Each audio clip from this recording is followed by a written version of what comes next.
what I'll do today is something like 5 or 10 minutes finishing the previous lecture topic of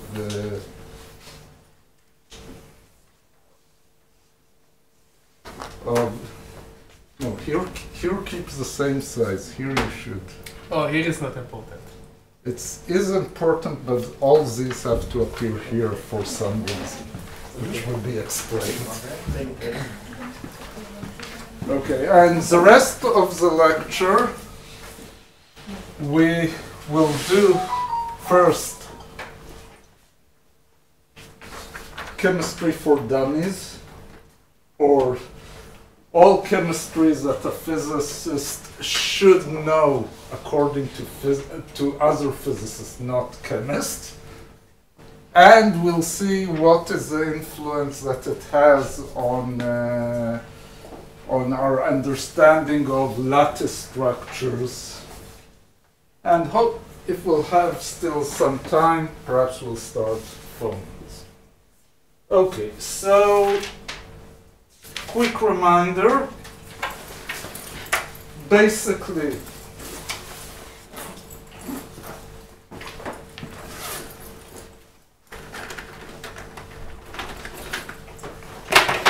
we are at a point where we studied X-ray scattering, which is the most useful method to study the lattice structure. Why? Because we can scatter X-ray on the lattice and get an interference pattern from which we can deduce the structure of the lattice. Therefore, we'll know something about the lattice. We saw that it has to be something of the order of a few angstroms of wavelength, therefore it's X-ray. And the most important thing, if we have an incoming plane wave at K and we want to check whether we see an outgoing constructive interference at direction K prime, all we have to do is see if there exists an inverse lattice vector which corresponds, or reciprocal lattice vector that corresponds to one minus the other. Okay, remember, G has many solutions, but as we have seen in the previous lecture, although it has many solutions, the probability of landing on one is quite small. Okay, then we stopped and asked ourselves, all that is nice and good, but what happens if we have a lattice, a Bravais lattice, meaning that it's composed of a few atoms per unit cell? And then we saw that basically we have a structure factor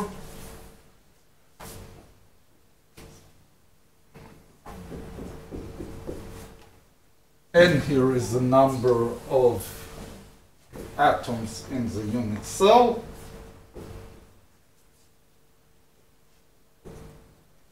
And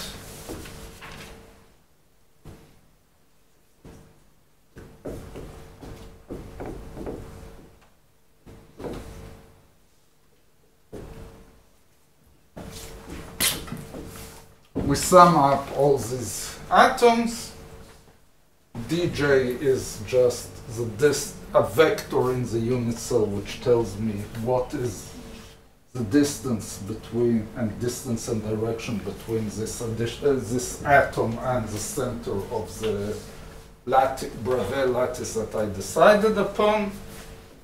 And S squared is just the intensity of the Bragg peak that would have existed if these, if I had a real lattice with this structure. Okay. So that's one problem. What happens? It's not sheet in the exponent. Sorry. Right. Okay. Reading in Ashcroft he uses K, but that's somewhat confusing. Okay, so thank you. Welcome. So we handled a Bravais lattice. What is the other two things that I said can have influence on the structure?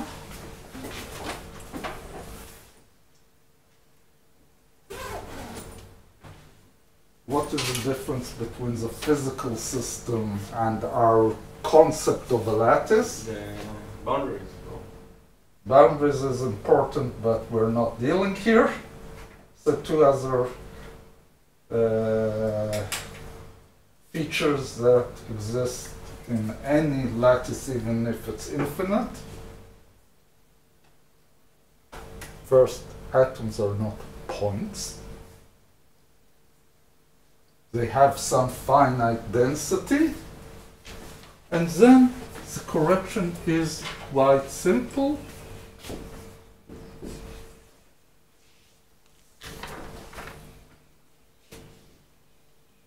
Again, still assuming that I might have a Bravais lattice.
I think about every point in space as an additional basis point. Ask, what is the electronic density?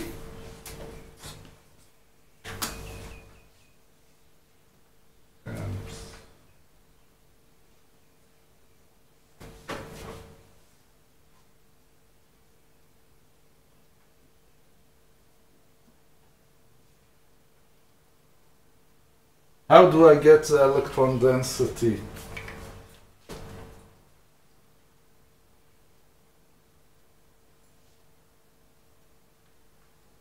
Basic quantum mechanics, psi squared. That is the probability that I have an electron at this point, sum over all the electrons. Why? Because the X-ray is scattered by an electron.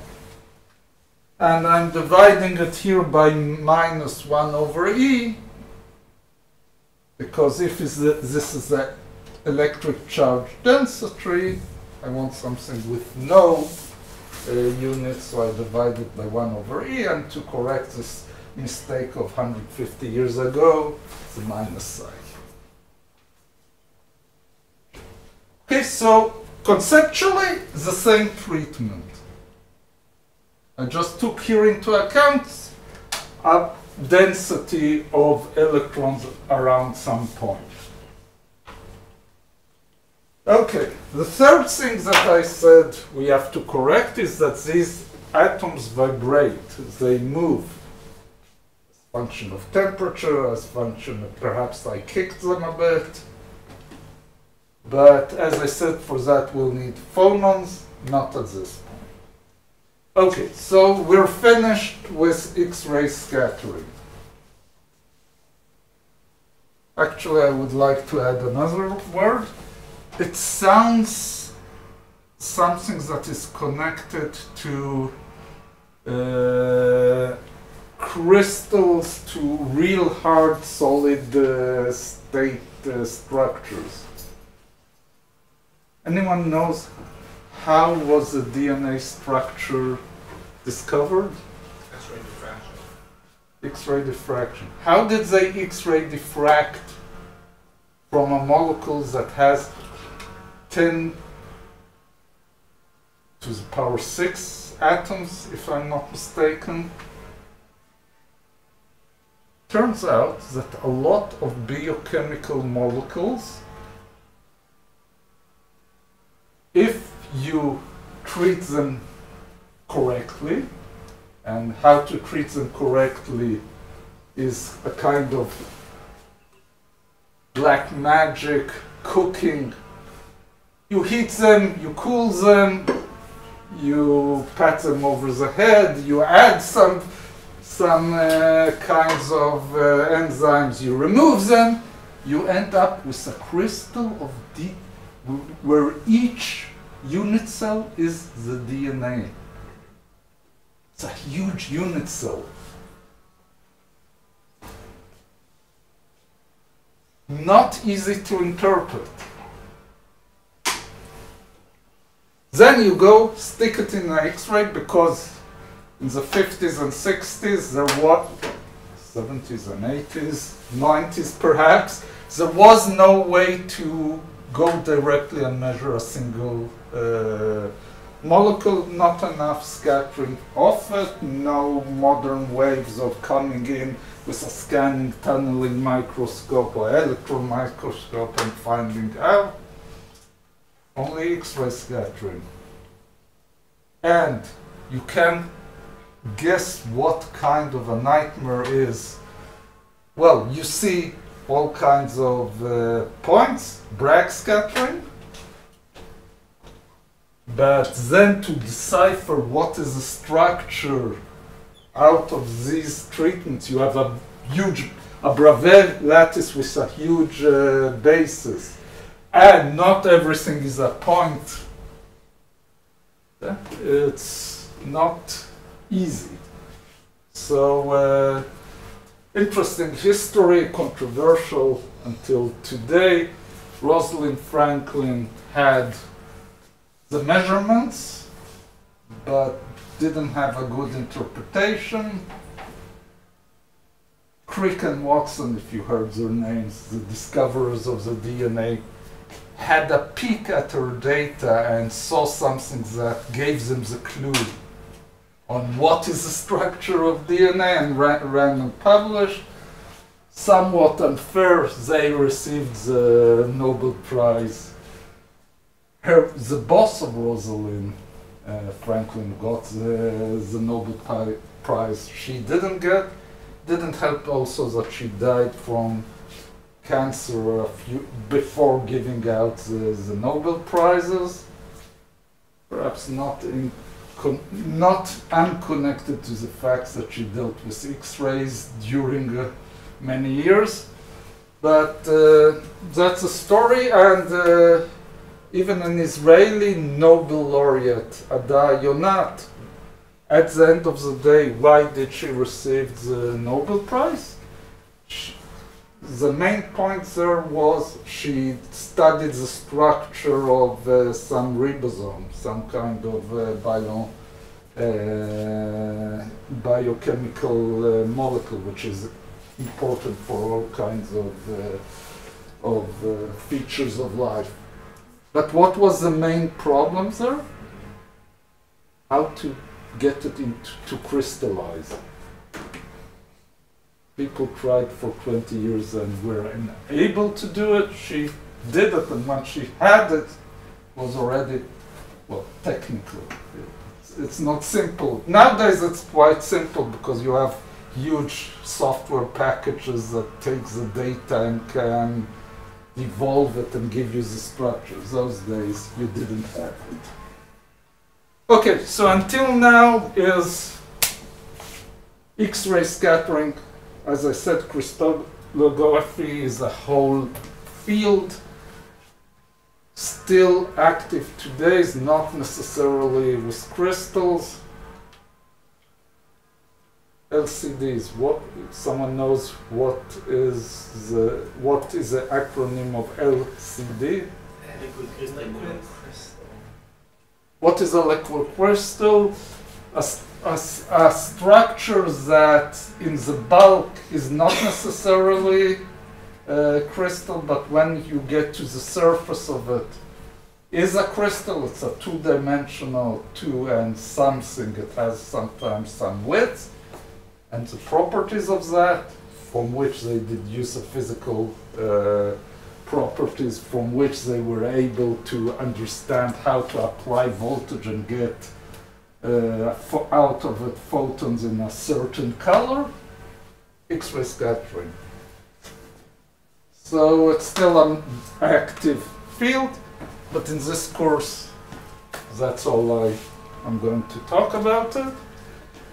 Okay, now chemistry for dummies. Why am I doing it? For two reasons. One, it's somehow students in physics come out of their first degree and know nothing about very basic chemistry, which is a shame. It shouldn't be. Anyone who has even a general education should know something about this periodic table, one of the great achievements of science. But the second, it's very important for us to understand why we have certain crystal structures. Okay, so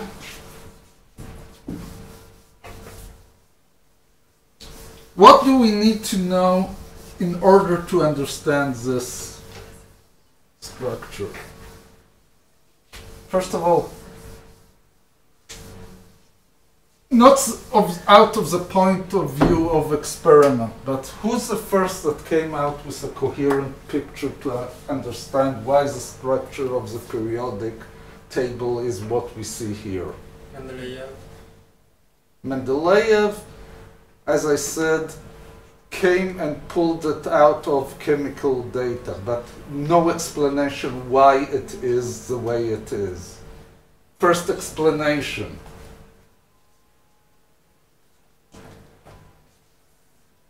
Our good old friend Bohr. So what did Bohr know to do? Well, he knew a lot of things, but in the beginning of the 20s, what was the physical systems that he understood? Hydrogen atom. Hydrogen atom, that's all. Well, people who were in my course got only part of the description this year. Who doesn't know anything about the hydrogen atom? Means that everyone does know something, or you're ashamed to admit. Okay, all I need is, in order to describe the solution of a hydrogen atoms, how many quantum numbers do I need? 3 without spin. 4. 3 or 4 with spin or without spin. We need spin, because in real life structure, electrons have spin. Sometimes inconvenient, but that's... So basically we have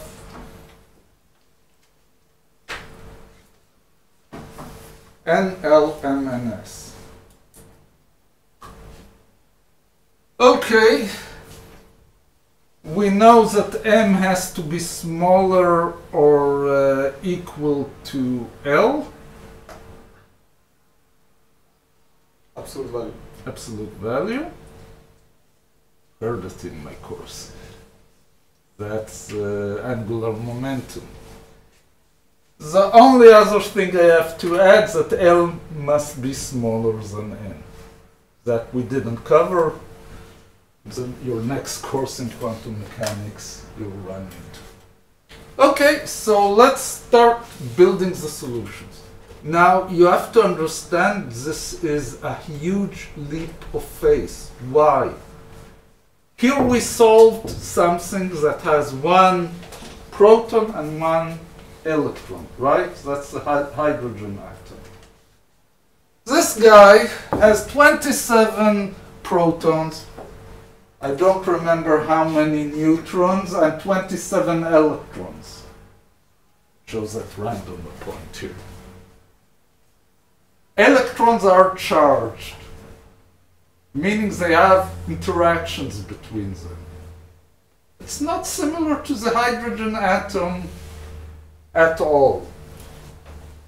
Nevertheless, can get a rather good description of this table with ignoring all these interactions. You'll see it will happen also in solid state physics. We'll write down a single electron equation, a Schrödinger equation for an electron in a lattice.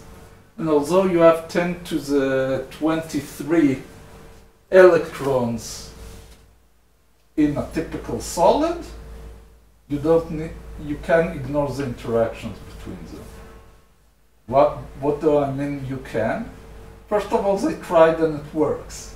Then they spent 20, 30 years in trying to understand why. Here, the explanation is a bit simpler, but I won't go into it in any depth. I'll just say something about it. Okay, so N1, that's the lowest energy. L must be smaller than M, 0.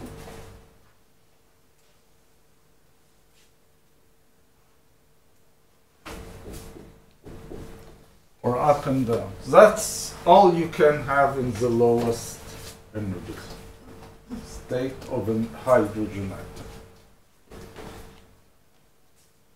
Okay, one electron, hydrogen. Two electrons, helium. Well, an atom must be neutral. Why? Because electromagnetic force is a very strong force. If you think about it, well, very strong compared to what? Of course, compared to gravity. Think about it. You have a whole planet pulling you, and you still can climb up a hill. If you would have, let's say, the same number of electrons that you have of atoms, you will be completely smashed. That's 10 to the power 40 stronger force. So you can have an atom with one additional charge, sometimes two, but that's that. And in general, atoms are neutral unless you're in special circumstances that we'll meet in a moment, one of them. Okay, so that's hydrogen, and that's helium. And that's the first electronic shell. Now, what is the energy? We didn't go into it yet in the course, but the energy just depends on N, not on L, not on M. So, basically here, put in one electron, I add another electron. If I would like to add a third one, Pauli's exclusion principle tells me not here. You have to jump to the next electronic shell. So, first and almost only rule of chemistry that you should know. Atoms are happy when their shells are filled. They are not happy if they have a partially filled shell. What do I mean? Helium has a complete shell. It is happy, whatever happy means. It's in a low stable energy. Another electron approaches it, says, would you like to receive another electron? It says, no thank you, it will cost me a lot of energy. Another atom comes to him and asks to give an electron. No thank you, not interested. That's everybody along this list, which are the noble gases. Why noble? That's a name that chemist gave it. Noble meaning that it doesn't want to interact with all the rest.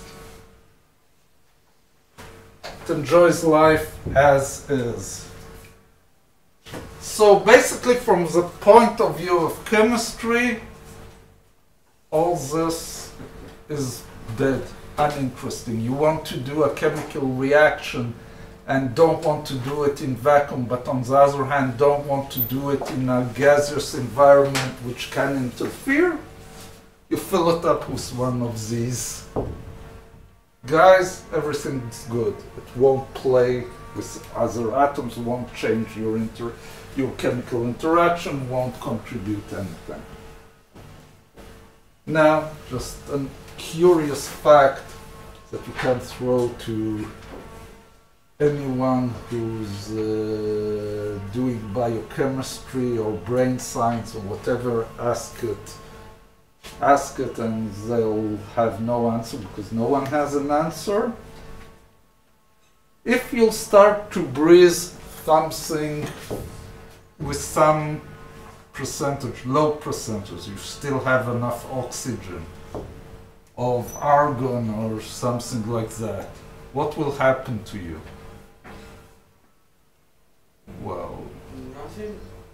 you expect that nothing, right? What?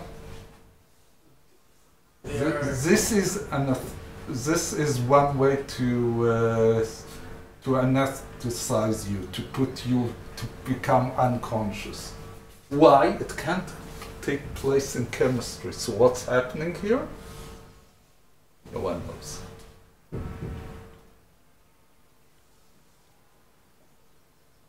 There is anesthesia that is just an enriched gas of argon.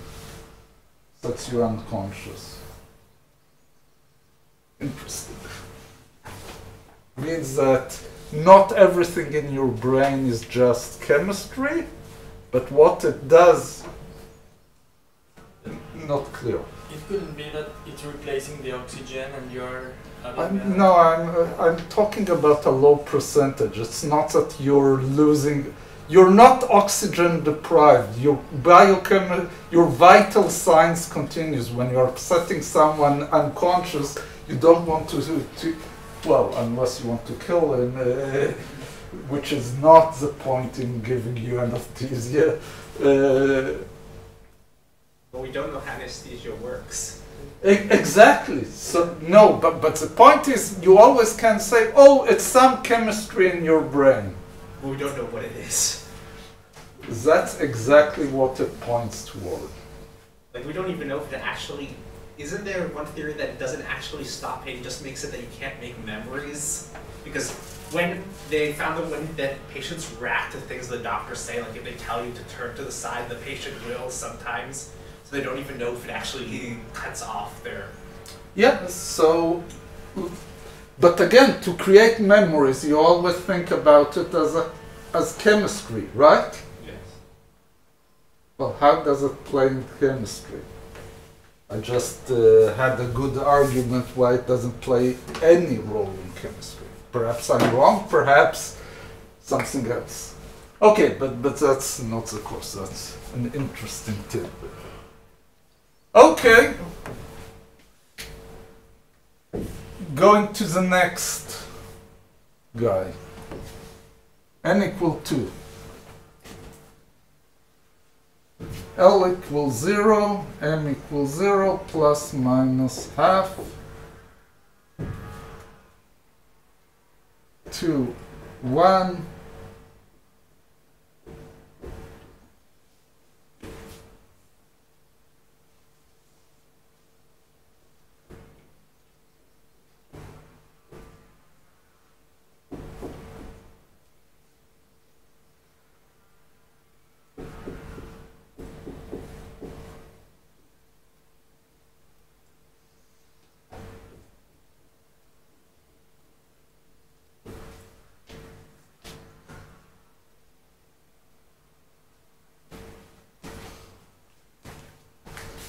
One, two, 3, 4, 5, 6, 7, 8.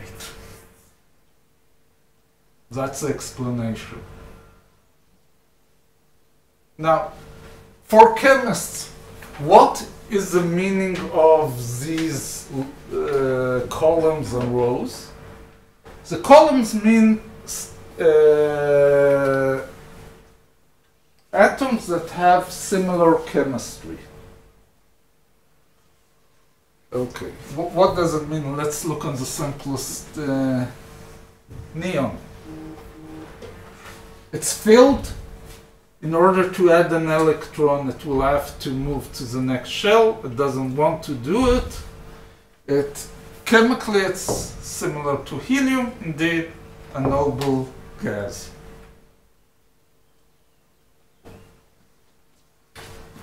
Hydrogen has 1 electron in its outer shell. The first electron here will be the first electron in the outer shell.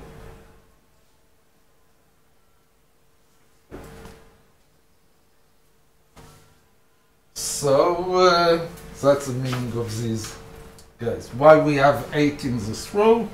8 states. Okay. Moment I'll start to talk about how molecules are created. Just a moment. And 3, 3, 3.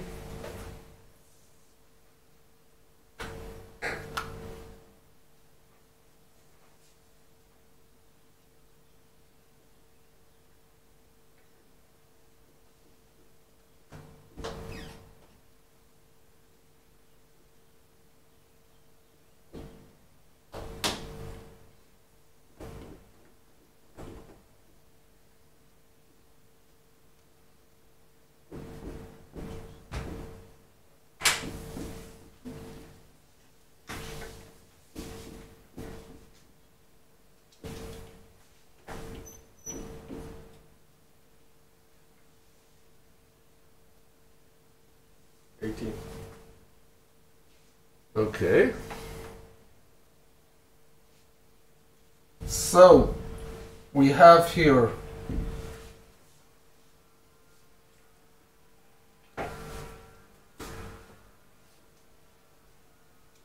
the first two, and this is the first discrepancy due to electronic interactions.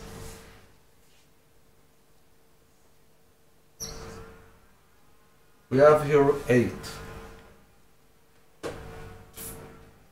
There is a difference in energy, although for the hydrogen atom we don't get it, between these guys and these guys. So the third line is just, again, a repetition of the 8, because it's the L equals 0 and L equal 1 states of N equal 3. Why is there this difference of energy between the... You're already trying to push a lot of electrons into the same shell. So interaction already can play a role. It's not an explanation, it's a heuristic, hand-waving explanation. Bohr said, well, you see that. In a moment I'll show. That's why I asked for the next. Okay, so we have a repetition of the structure. Just not to leave you in the air, that's the reason why I made you work hard on that. I don't want to sweep this under the rug. So here everything is understood. Okay, okay. So what's chemistry? Chemistry is a game that atoms play in order to fill up their shell. Okay. Let's start with one thing you know.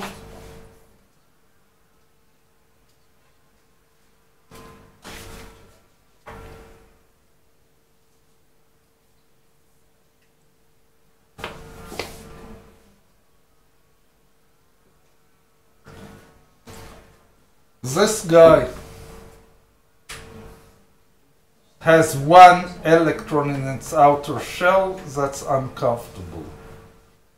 But this guy is missing one electron in his outer shell in order to close it up. Those guys get to agreement. I'll lend you my additional electron, park it here. It costs you some electrostatic energy. But how do you solve that? You stick it into a lattice.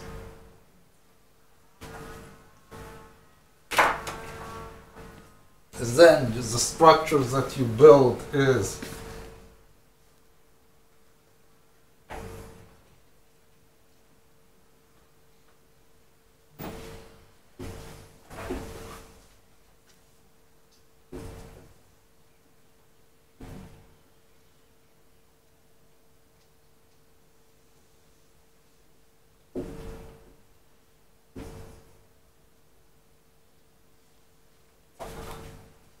so on and so forth.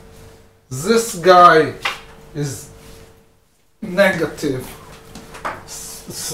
Why? Because sorry, this guy is negative. Why? It received an additional electron. This guy is positive because it gave an additional electron and stayed with one extra proton.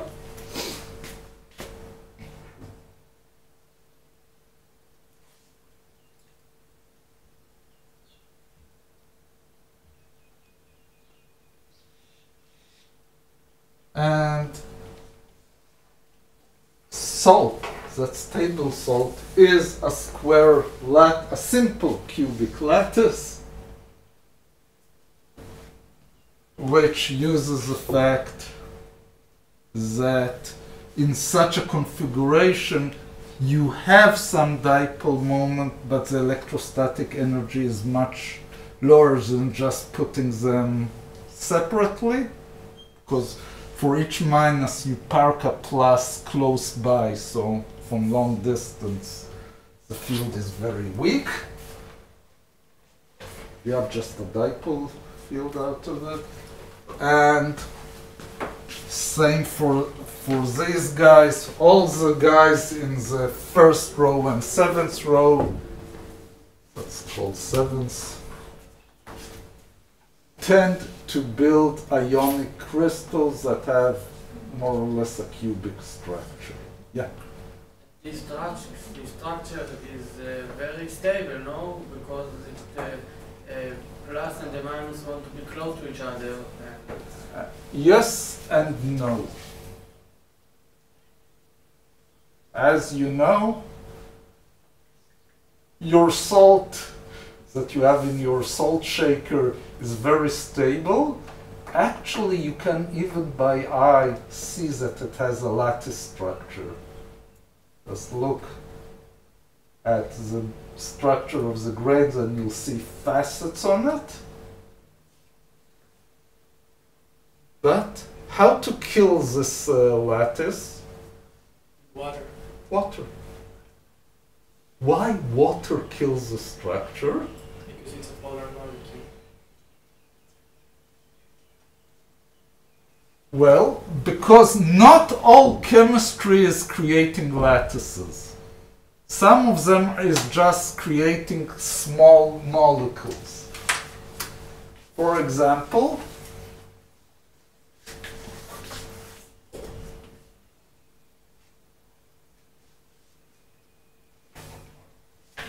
H2O. Why it's 2 and not something else? For the simple reason. O is 8, it's missing 2. H is here, it has 1 additional. 1 doesn't solve the problem, so you take 2 atoms of hydrogen in order to have filled shells. But here you can't solve the problem simply by, let's say, leaving the hydrogen empty and, let's say, the oxygen with 2 additional electrons, because then you have a strong dipole moment. Costs a lot of energy. So what does nature do? It does actually 2 games.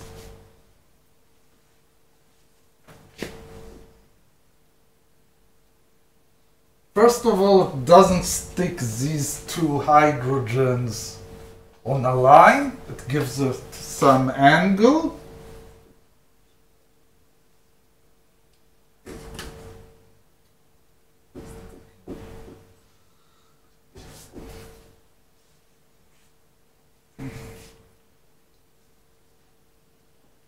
Okay, so that's a partial solution. It reduces the distance between the pluses and minuses, that angle, but that doesn't solve anything. It's still a strong.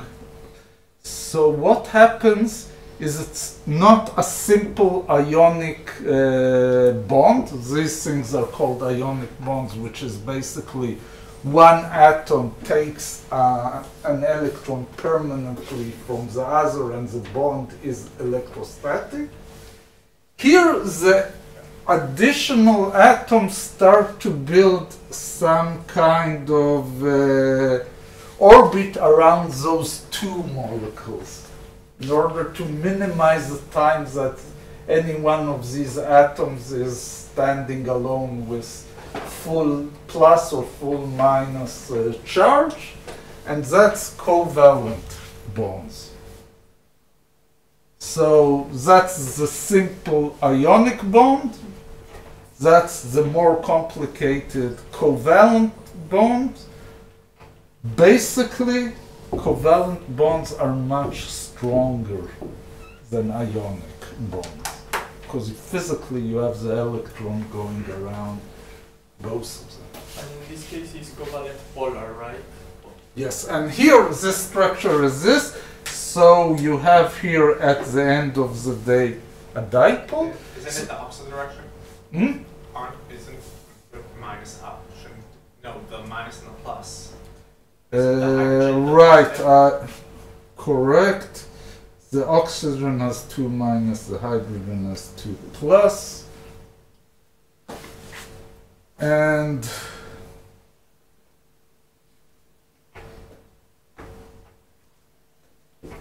you have a dipole moment here, and that's why water dissolves salt, because it can come around these molecules and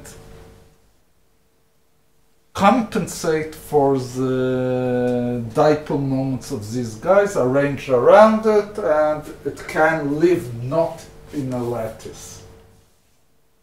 Yeah. Do all ionic bonds create lattices, or is Not all, but a lot of them. Here, the way from physics to chemistry to biochemistry. Physics, you can solve everything and come up with a statement. Chemistry, you partially solve and give a general rule that most of the time is followed. You get to biochemistry, you have a whole set of hand wavings and general rules. It's much more complicated. It's not that they are stupid, it's just a much more complex system. Okay, so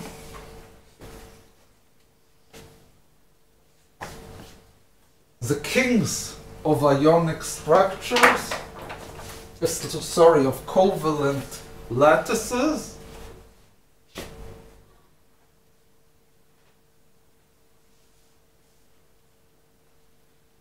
are these guys. These are the most unhappy guys. Why? Let's look and see here. It has 4. It's in the middle of filling. It either has to get rid of 4 or get 4 more electrons.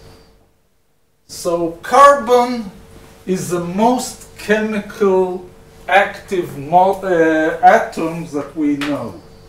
Why? Because it's in a problem. It's either in that or in over of 4 electrons. It has to do something complicated in order to minimize its energy. So what it does, as you know, carbon has a whole plethora of things, from creating molecules that are the basis of all biochemistry, meaning grabbing a few H, grabbing a few O's, grabbing some of these guys and creating chains of molecules, of atoms, which are all the organic molecules, or it decides to build a lattice. And when it's building a lattice, that has 4 nearest neighbors. That's the diamond lattice, the carbon. And basically, it shares, each atom shares one of its electrons with its neighbor, covalently, of course, because it can't just give them. It would be plus or minus 4 units of charge. Doesn't work. And all these guys have similar lattice structures, and truth be said, also similar physical. Well, this, you know, is the typical semiconductor material. But germanium, the lattice that I passed here 2 lectures ago, has a very similar lattice structure and similar physical properties to silicon. Silicon is just much more prevalent in nature, so we do most of our semiconductor industry is using silicon. Germanium is used for niche application, if I'm not mistaken. Okay, now you can come and ask, okay, so silicon we see much less in molecules. We see it actually almost only as either a lattice, silicon lattice. We see also quite a lot silicon oxide too. Again, why? This is missing 4, this is missing 2, so it needs 2 oxygens in order to create some structures. And actually almost all the insulating materials that you have within semiconductor chips and things, it's just silicon O2. You just oxidize the face of the silicon and you get an insulating layer. Now everything in between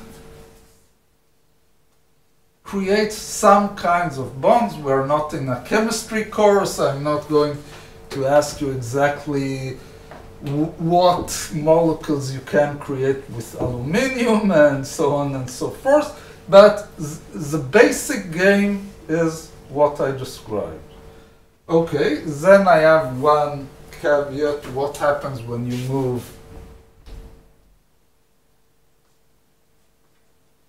deeper? So let's count here. 1, 2, 3, 4, 5, 6, 7, 8, 9, 10.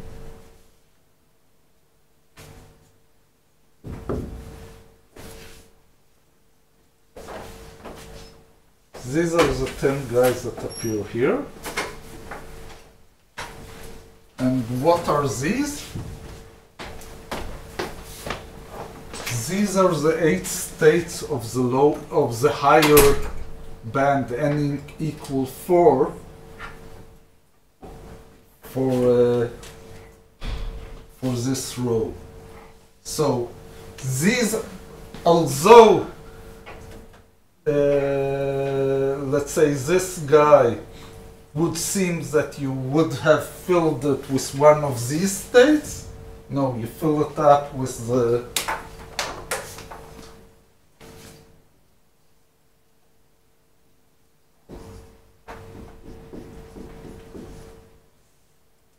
these two are actually the n equal 4, L equals 0. Sorry, this one and this one and this one are these states. The other 6 here are the 4, 1, and things become more and more complicated. If anyone had paid attention to, you have in the periodic lattice suddenly these cells that have a lot of things like rare earth, or the cell around that ends with uranium. You have there something like a dozen of atoms. What happens there?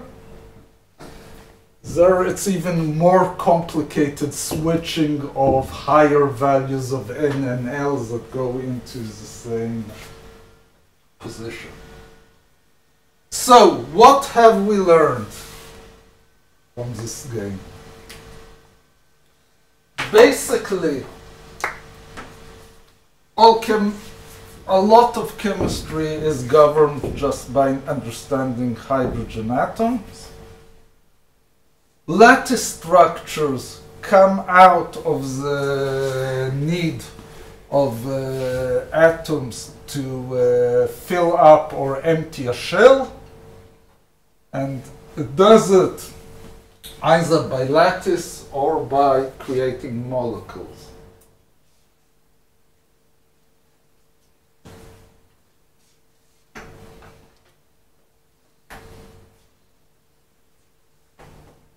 Questions? In the regular form of this course, where we had the full 13 weeks, I would have spent another half of a lecture on doing some calculations, for example here of distances, because you can get the distance between these atoms, and estimation of the energy needed to add or remove an atom out of some lattice structure. I'm not going into it, I'm short in time. Whoever is interested can find it in Ashcroft. Yeah. Is that the ionizing energy? No, it's different. Ionizing energy is what is the energy to remove an electron from its state to infinity. Okay, so for hydrogen atom, you know it's 13.6 because this energy is minus 13.6, and now you understand why it's minus.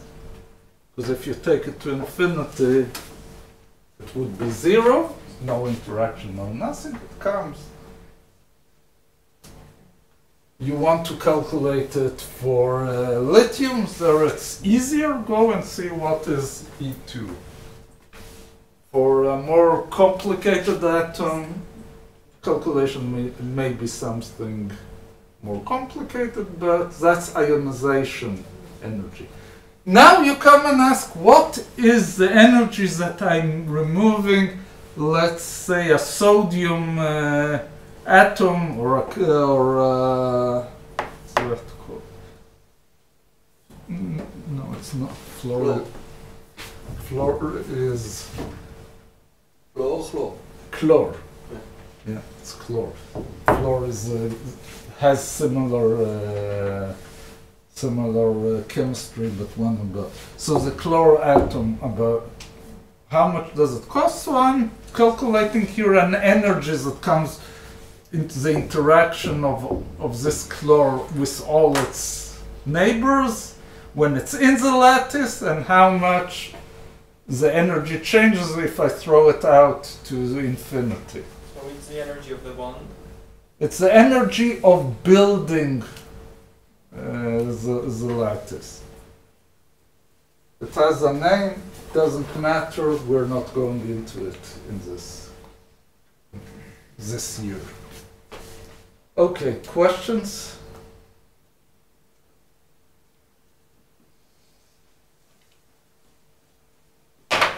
Phones.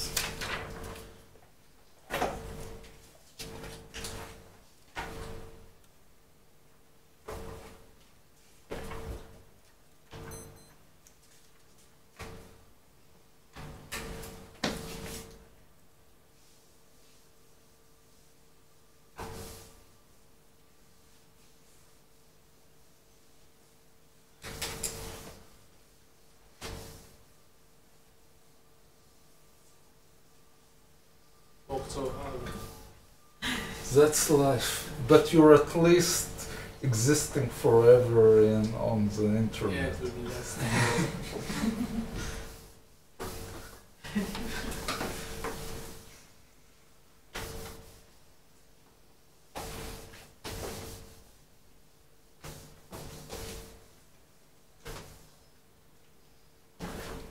Okay. So we have a lattice.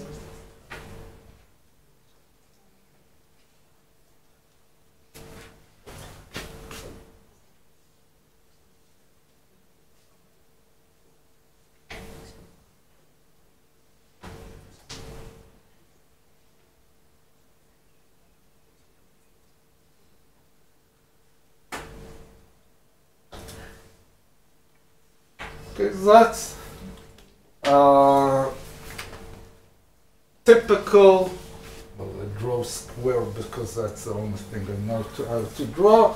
Square lattice with lattice points described by the lattice vector R. But we have temperature. Perhaps we kicked the lattice. How do we kick a lattice? Kicked it. The atoms inside move. The fact that you're hearing it is the vibrations of this lattice moving the air molecules. But airs aren't lattice. No, but the sounds that you hear were one. Why do you have a tuning fork? This instrument. Why is it putting out specific vibration, specific sound there? Because of the lattice structure and the geometry of the fork. we'll see that vibrations in a solid have specific modes. In a sense, not surprising. It's an ordered structure. We know already from your days in waves that if you have a structure that has a typical geometry, it will have specific modes, right? Okay, so we have this guy, and what happens? Each atom is not necessarily on the lattice point at a given time. Right? This guy is here, and this guy is here, and that guy is here, and this guy is here. Of course, if it's still a solid, they can't be too far from the lattice points. So in order to describe where are the atoms at any given time, I need a vector R, which gives you the actual position of the atom. Now, which atom? The atom that was originally in the lattice point large R. So it's just the index. Okay, this guy is here, and the guy that should have been here is here. That's what it gives you. And you can break it up to two components. One is just a position if it didn't move from its original point, from the original lattice point.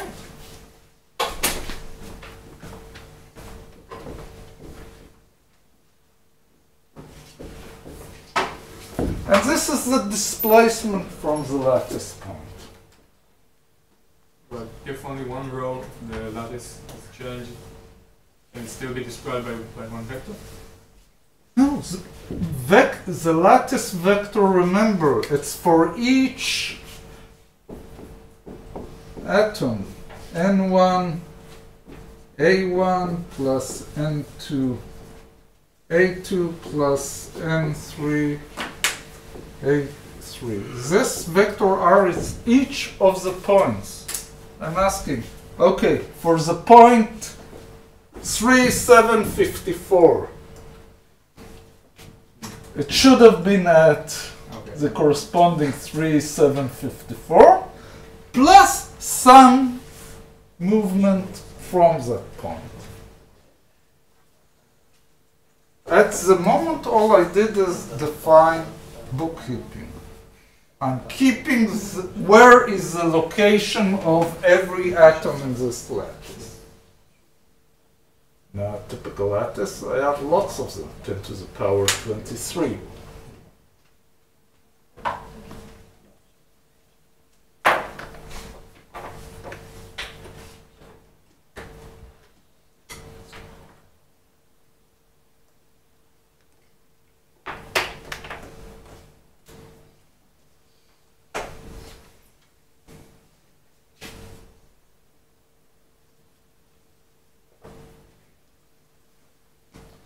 So,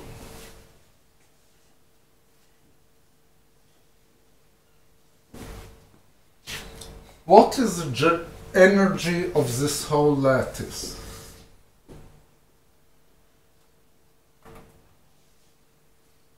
Has some energy.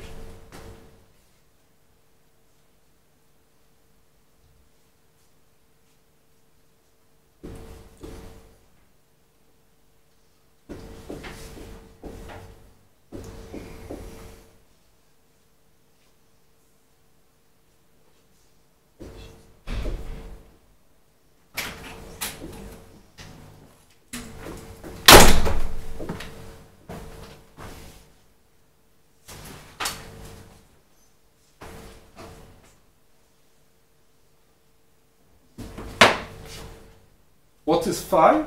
Some interaction between the atoms. I don't know it, and I don't, for my purpose now, I don't want to know it. Why? Why don't I need to know it? Because the usual game in physics, this is an important point relevant to anything you do in physics. What do you know about this summation, although you know nothing about phi?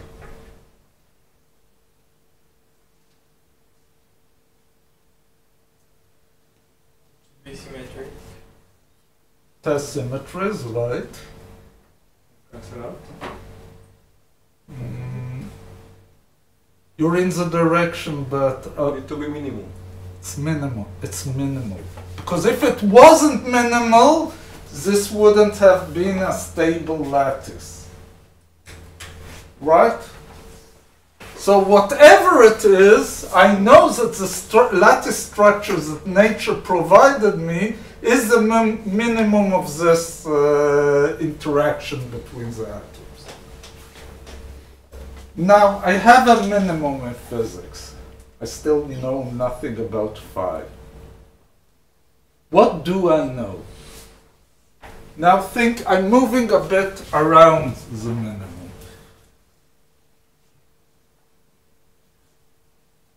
That any perturbation, I will return to the point if the perturbation is sufficiently small. Right, that's why the lattice at the end of the day is preserved. If you don't have a solid. But you know also something else. We can ignore non-nearest neighbors. That's already a detail that we will use or we won't use. We will use, but that's not the main point. Let's go back to 10th, 11th grade when you started to do calculus and investigate functions. What's one of the first things that you did?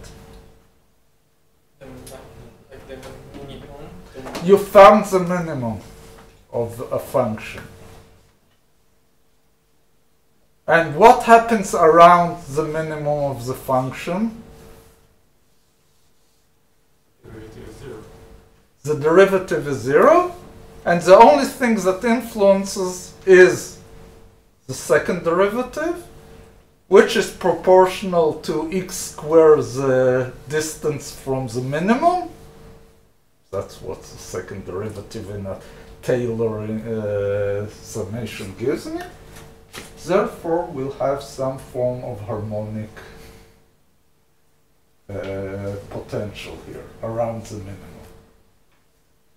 And basically that's why we spend so much time in quantum mechanics on harmonic oscillator. Why? Because that's the most natural potential you get around the minimum. Maybe you have to take higher derivatives. Maybe it's important. But zeroth order correction to the minimum is an harmonic potential.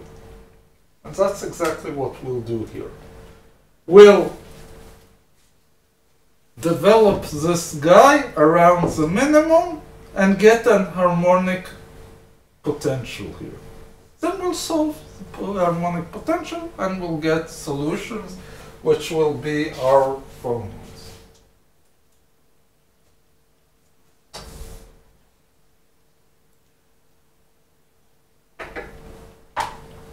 Okay, that's an ideal world. Actually, I can simplify it a bit.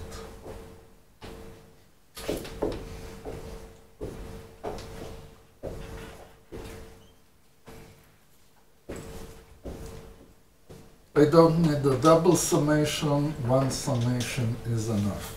Why? N is the number of atoms. The symmetry that every point is identical. Right.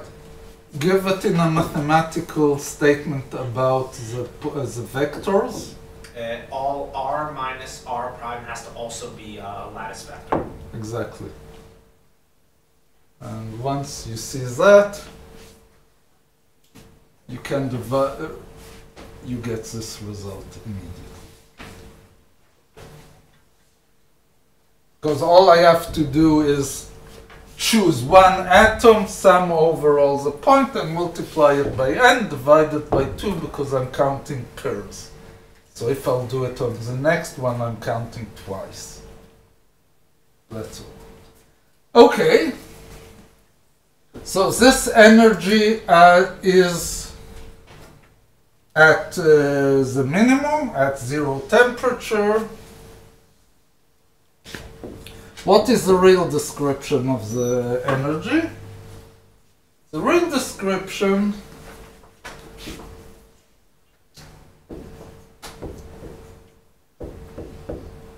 is the same, but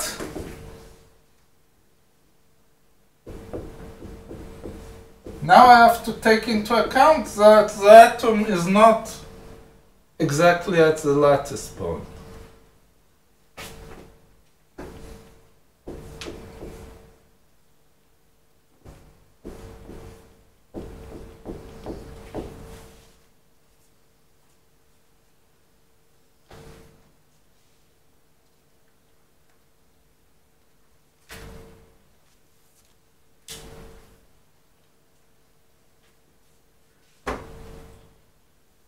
Okay. Now back to high school calculus. Well, at least here a bit more complicated. You don't do usually the vector Taylor expansions. So not much more complicated.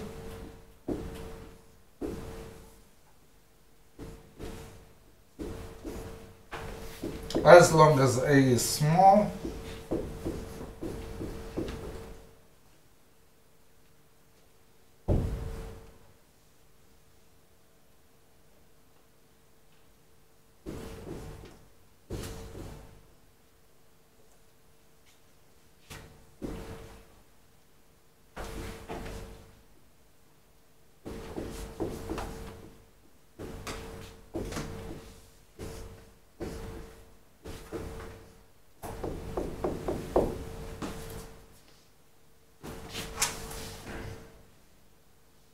don't believe me, write it down explicitly for x, y, z, and see that it's exactly what you expect.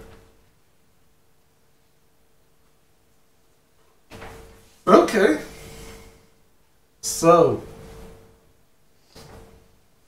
take the expression here, treat u as a small perturbation, this A, and write down the result.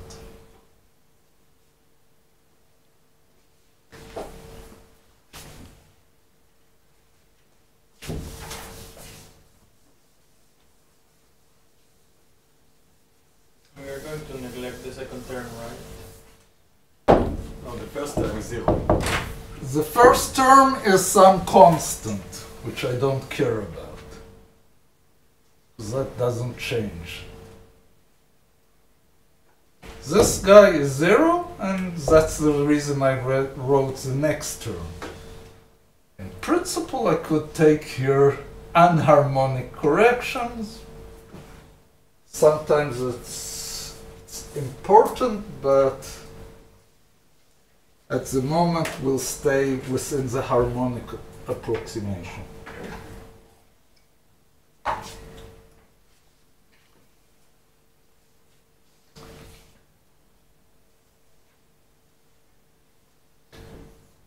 So I'm going and expanding this guy.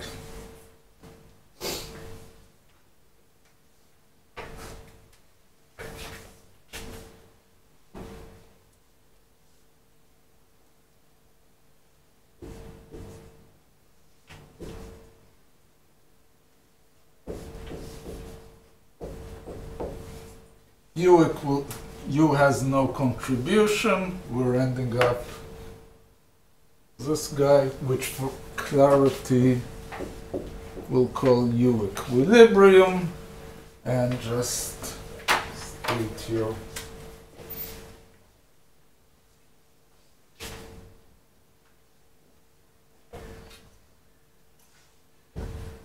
U equilibrium.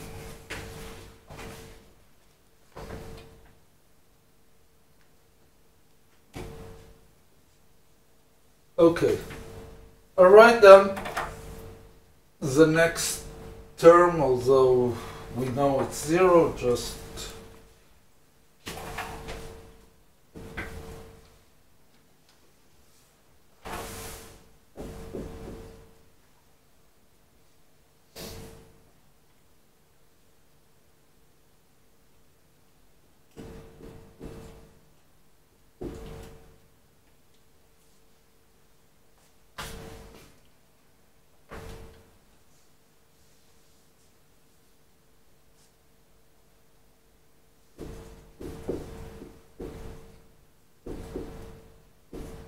that's our A. Blackboard.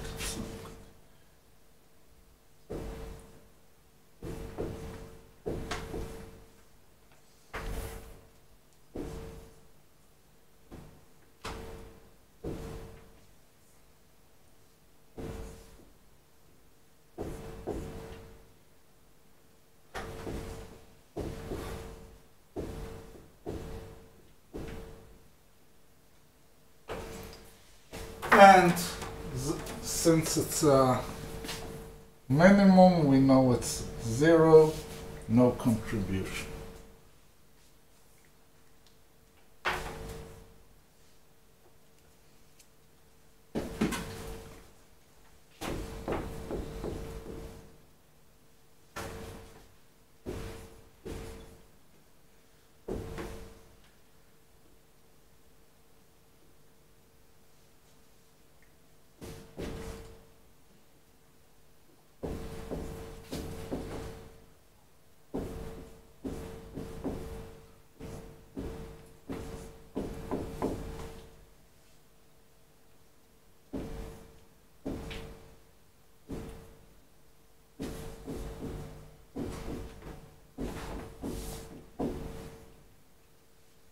Okay, that's the harmonic part.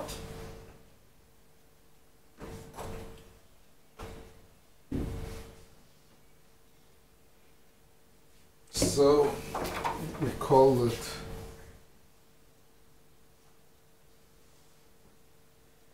now we'll try to write it down a bit more transparently.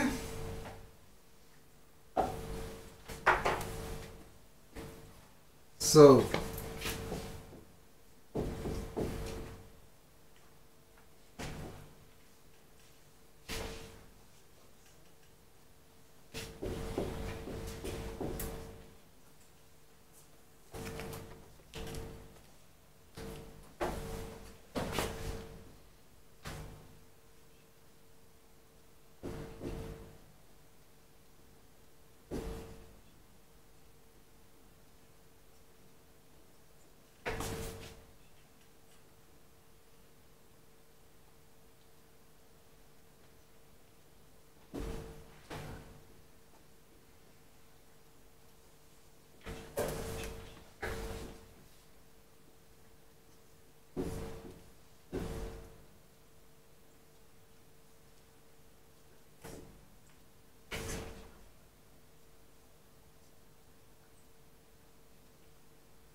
So I wrote down explicitly X, Y, and Z.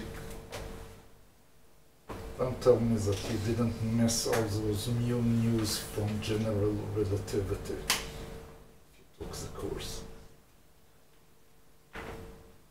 So what does it mean?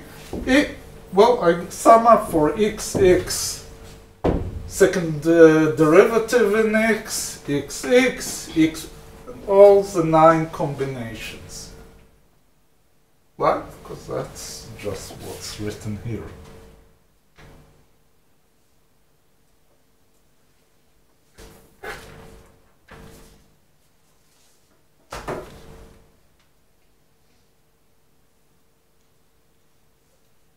So let's write it down more economically. Another word that you probably really missed. Let's write it down as a tensor.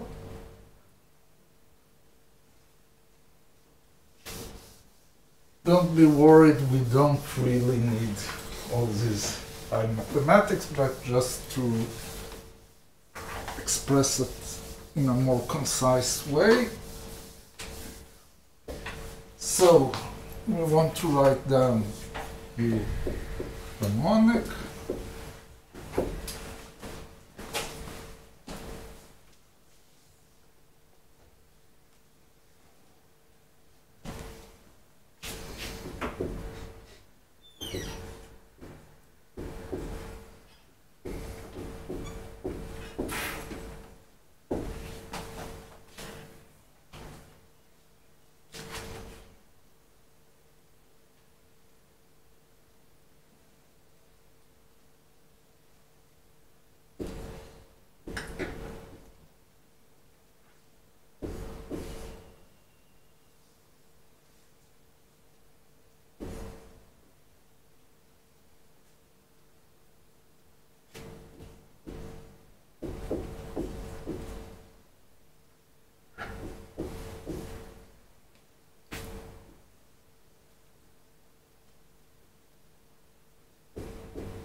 So we wrote it down in a bilinear form,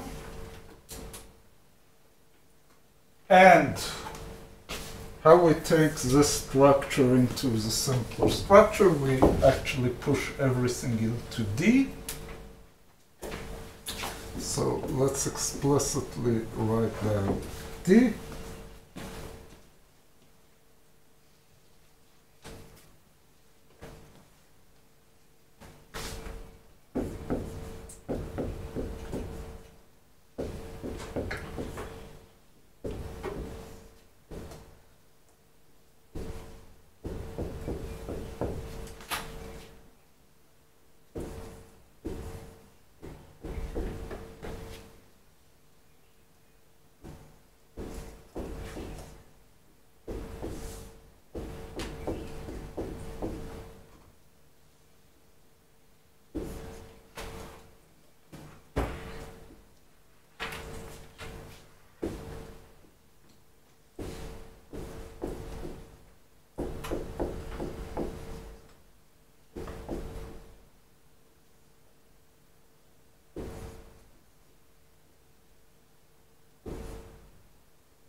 Not convinced, take it at home, put it back here, see that you get what's written here. Okay. Looks frightening, right? Actually, I have already a physical result that I can say about these lattices without knowing anything about the structure of D. I can give you the heat capacity of a lattice.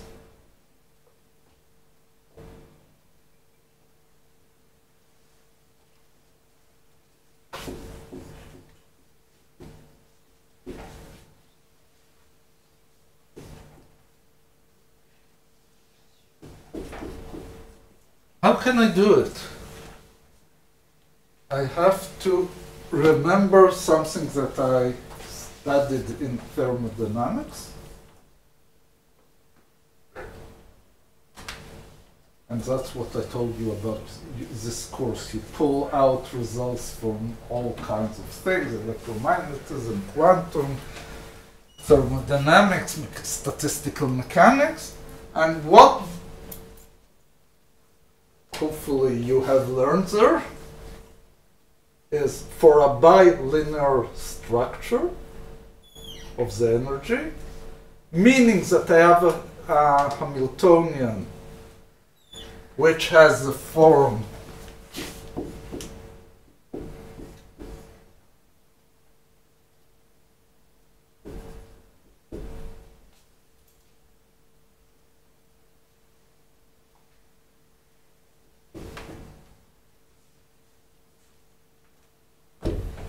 I count the number of degrees of freedom.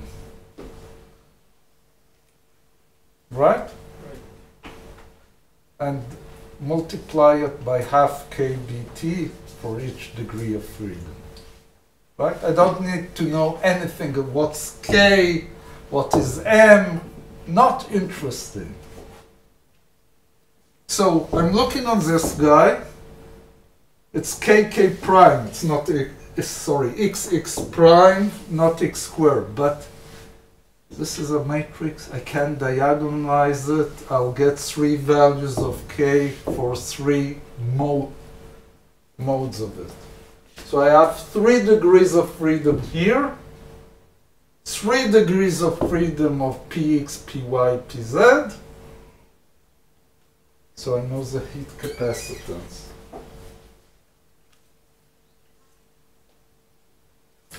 So why? Because I know the total energy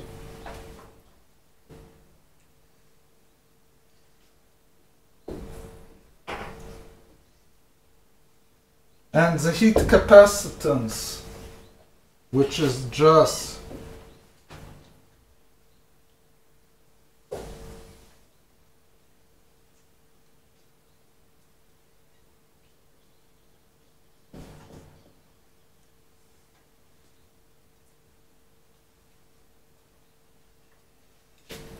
so the heat capacitance of a lattice should be universal.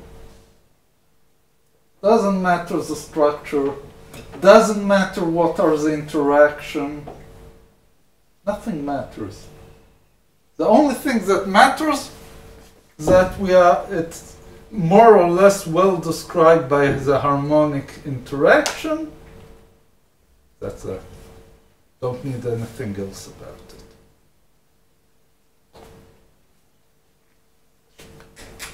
Now we'll see. Now, the next, perhaps in 2 lectures, we'll see that actually at low temperatures this is not fulfilled. And our good old friend Einstein will explain it as a result of quantum corrections. Similar to what Planck did for the corrections of radiation within a cavity. Also, these guys show us quantum behavior. Shows us quantum behavior as a quadratic form. These are particles, quantum particles. So all of that came out just from a general description of how do I express the energy of these particles once they move out of equilibrium. That's the beauty of the theoretical physics. Okay.